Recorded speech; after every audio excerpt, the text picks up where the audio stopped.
What are the changes did you bring in public safety? What are the Well, misconceptions about public safety?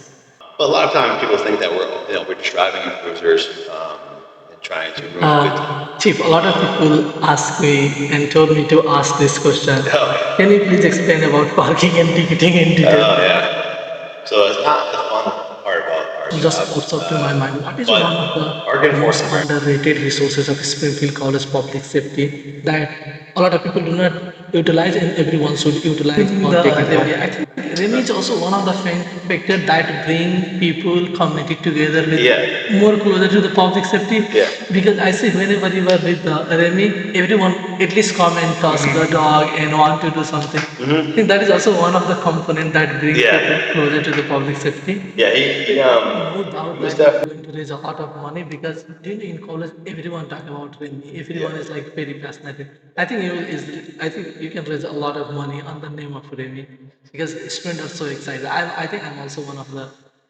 fan of Yeah, Remy. yeah. Hello and welcome to Let's Grow Official. I'm your host Miraj Hussain and I'm very excited to have a very special guest today. Today we have a chief of Today we have a chief of public safety at Springfield College. He has over 14 years of experience in the field. Let's welcome the one and only Joseph Tiraboschi.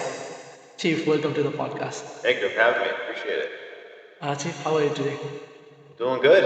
It's right before moving, so we're getting preparing ourselves for our new first coming students here coming into campus. So we're excited to see them welcoming to the campus, and then also see our returning students coming back over the weekend, and then Tuesday is start of the fall semester. So we're hitting the ground running pretty quickly here at the college. So. Interesting. I'm very excited for the school to start because I love going to school. Chief, tell a little more about yourself. Yeah, so I'm actually a Springfield College alum. I graduated at Springfield College with my bachelor's degree in 2010. But before that, I grew up in Ludlow, a town over from Springfield, and I'm a twin. And I come, my brother and I also have four older brothers. So we come from a pretty big family. So growing up in Ludlow was a great experience for me. I graduated Ludlow High School, and then I went to McIntosh College. I got my associate's degree in 15 months up in New Hampshire. And then after graduating from McIntosh, I transferred to Springfield College, and I graduated here in 2010 with a criminal justice degree with a minor in psychology. I worked for Mass Mutual Security when I was full time while I was going to school at college. And then after that, I had an opportunity to come work here as a dispatcher CSO. And so when that transpired, when I got hired here in 2011, um, it got me the opportunity to go through the part-time police academy over at Springfield Community College. And shortly after graduating there, I became a police officer here.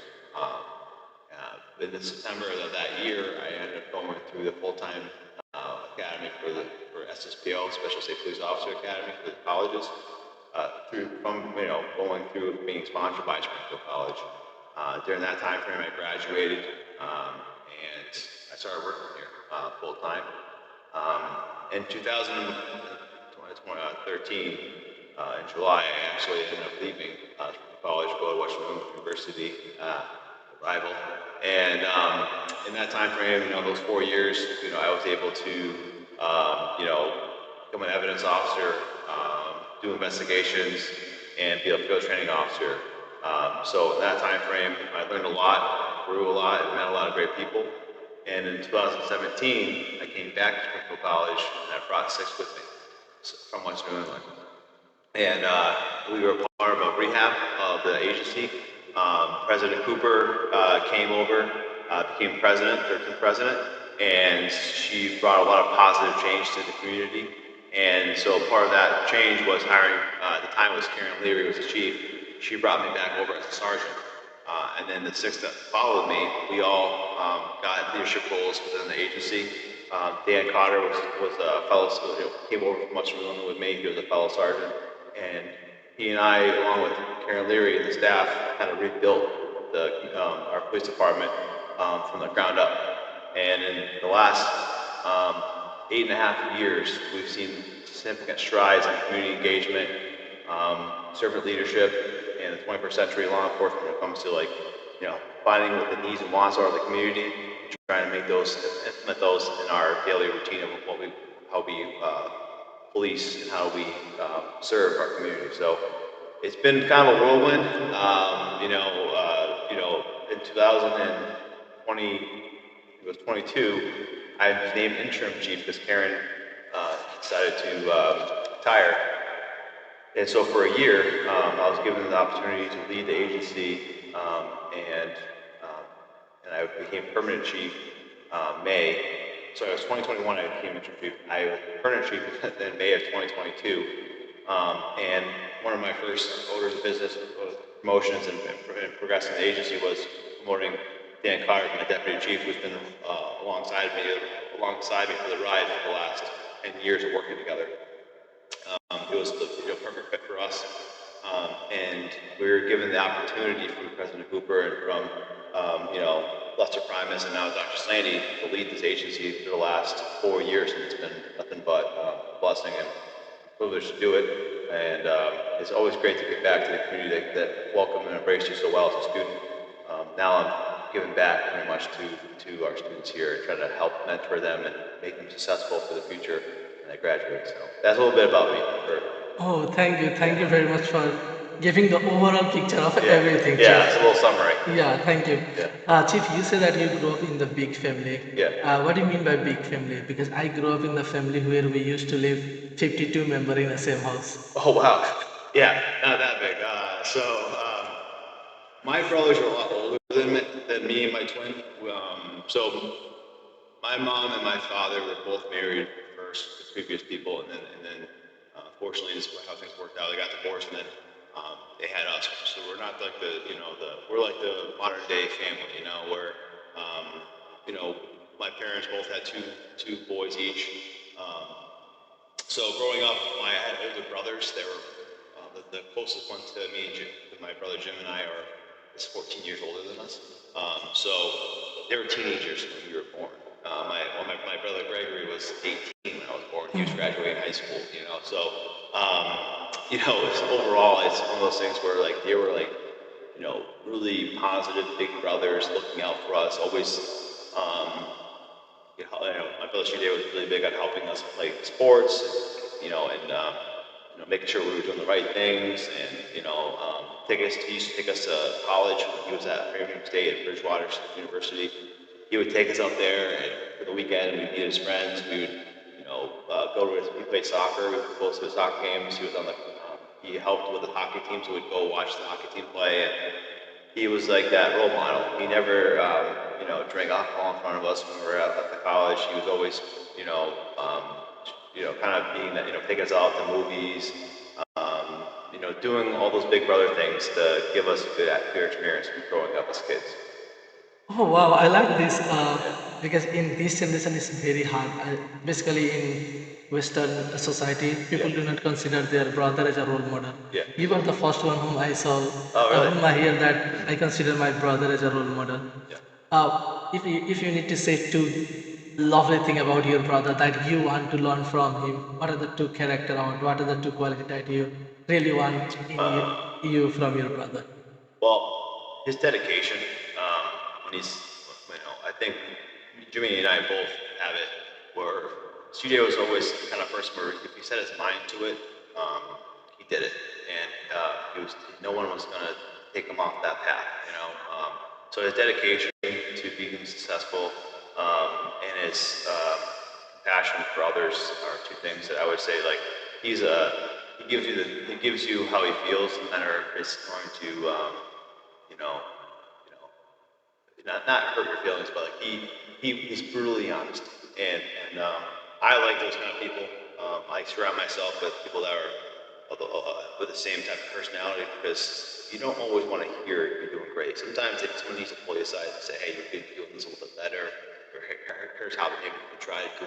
You're trying things new, trying to be open to change and adjusting your personality, adjusting your thought process on things to make you better prepared for the future. So he always, so I would say brutally honest in his dedication to being successful. Something that we learned, but I would say even, my mother, I had to do a thing for the college. We talked about people that are older than you, how they affected your life. And the biggest person I would say was my mother. My mom was the same way, where she was hardworking, dedicated. My parents got divorced when I was 5, so she was a single mom for a while, and so I learned a lot from her too. She was, she worked, her tail off. She, rose through the ranks of her jobs to get where she was, to be highly successful. And she always put herself last. She always put other people, us especially, in front of her, to make sure that we were successful, put in the right position to be, to be, good, and be successful, and be helpful, and be good people. She made sure that she put a lot of time in us, and so I can't take anything away from her.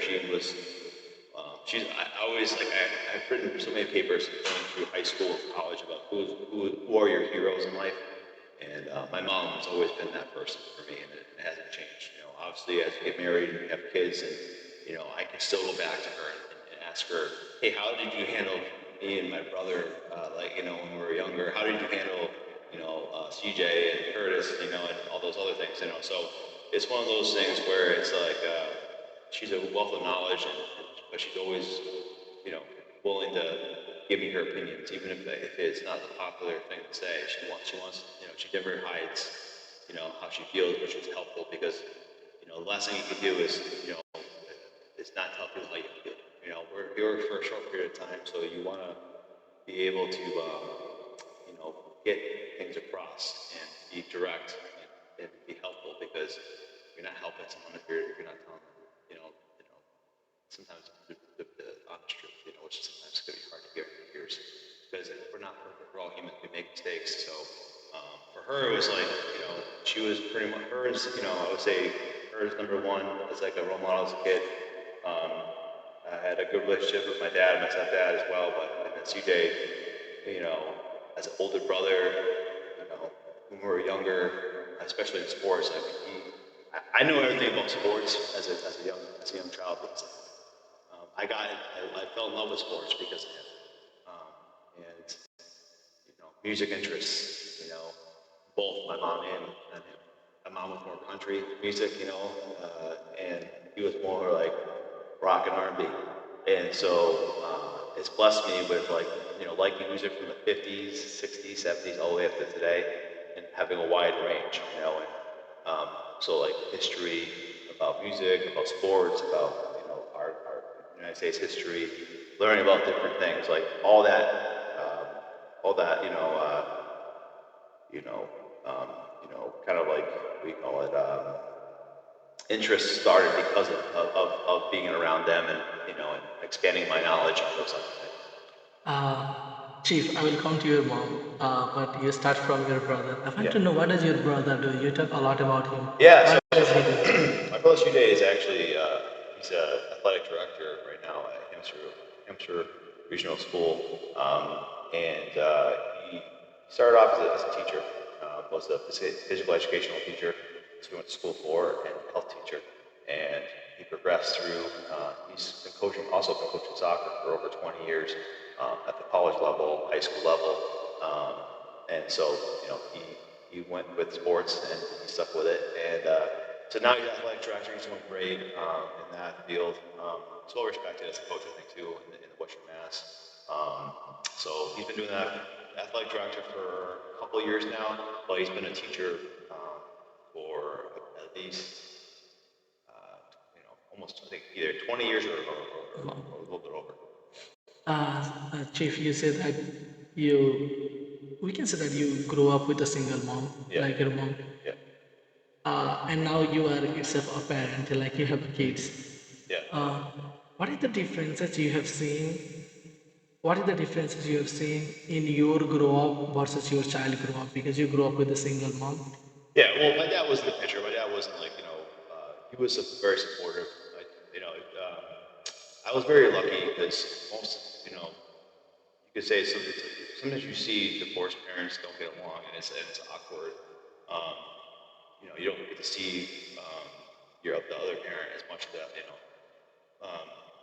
My mom and my dad were very cordial, very respectful. They never fought in front of us. They never had issues. They never talked negatively about each other. We're very blessed in that aspect. My dad wasn't around. My dad was very stern, very old school, had a very strong personality. He was, he was very honest. He was like he was a veteran in the army, and he got into different trades. And but I always knew my father loved me, and I always knew that he was there to support me. And we had a really good relationship as I got older.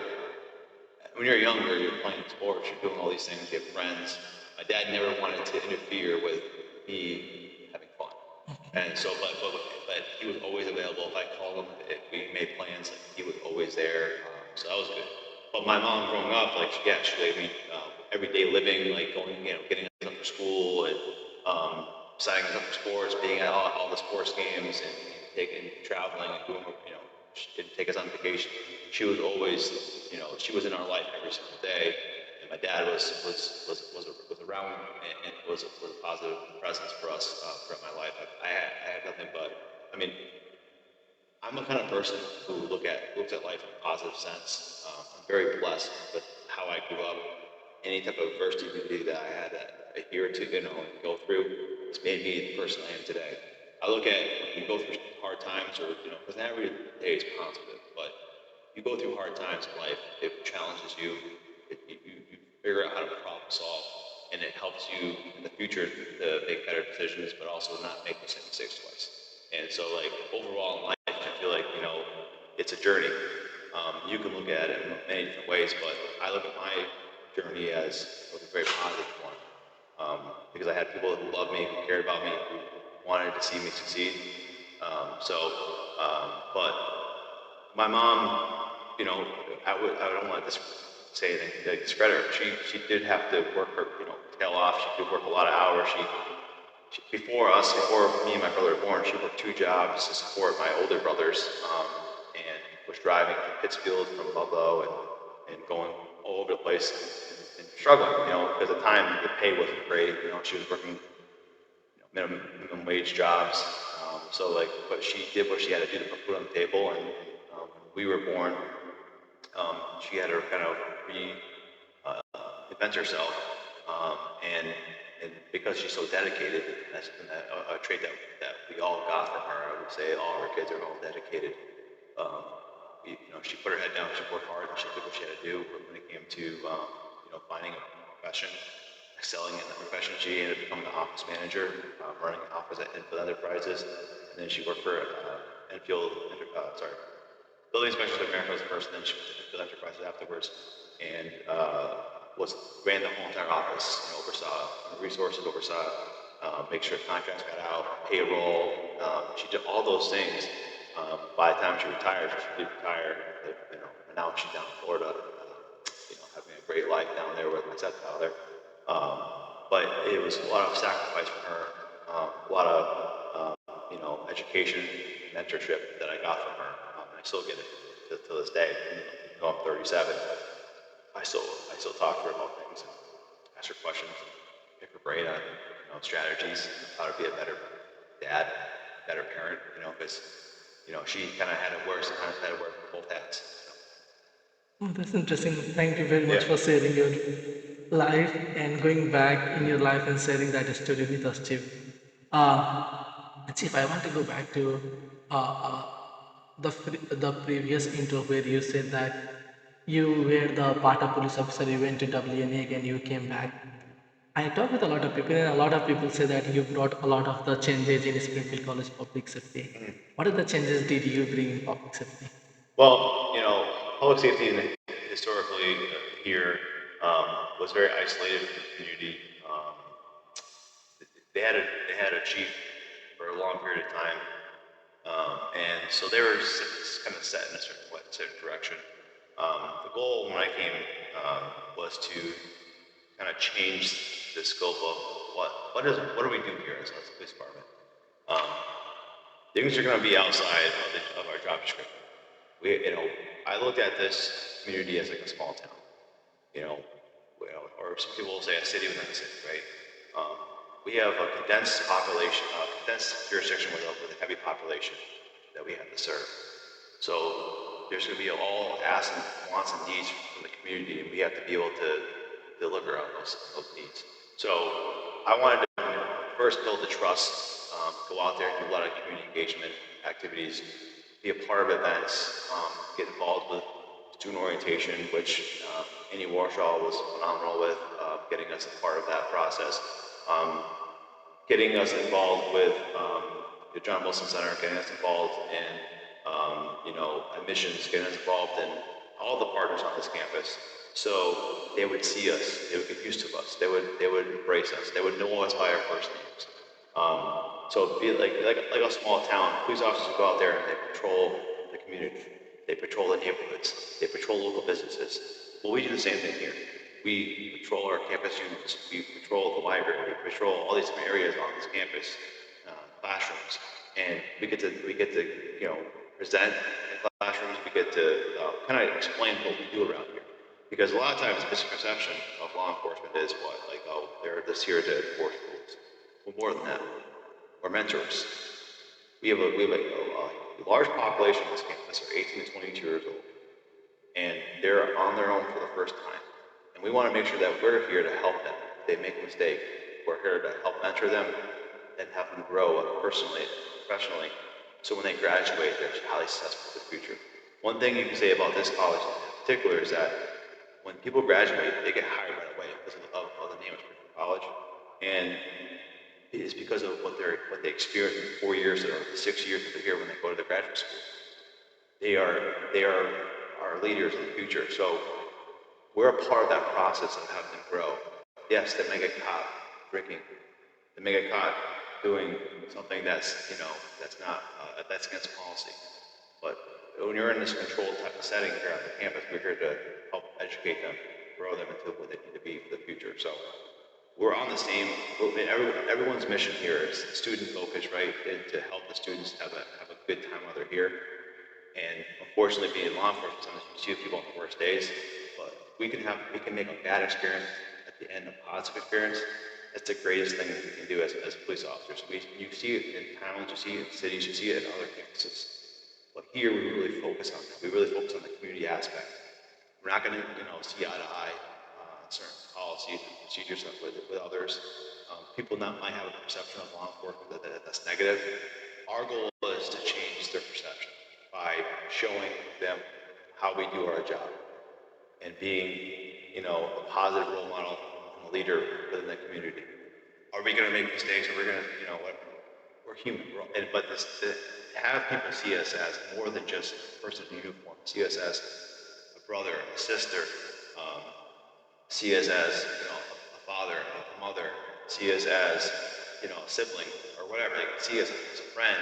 Like we're, we're many different hats from a police officer here, but the main thing I want people to see is that we're just like them. We're human. We do the best we can. Our integrity should always be at the highest standard, and we should be we should be leading by example for our students, for our staff, for our faculty, so they know that they can trust us. They need help. We're here to help them. So one thing I can just say going back to like law enforcement is that the 21st century law enforcement and policing is servant leadership.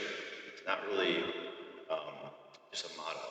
It's a mission that you have to abide by. And the way we adjust and we change law enforcement for the future is listening. A lot of active listening to our community, finding what we can do, adjustments we can make, explaining the why when we can explain the why. All those things are the last 10 to 15 years, we've seen that change, that flip. Where, we have to be a paramilitary organization because we have to follow orders, we have to follow rules, policies, procedures, enforce laws. But there's always discretion, there's always ways to do the job effectively.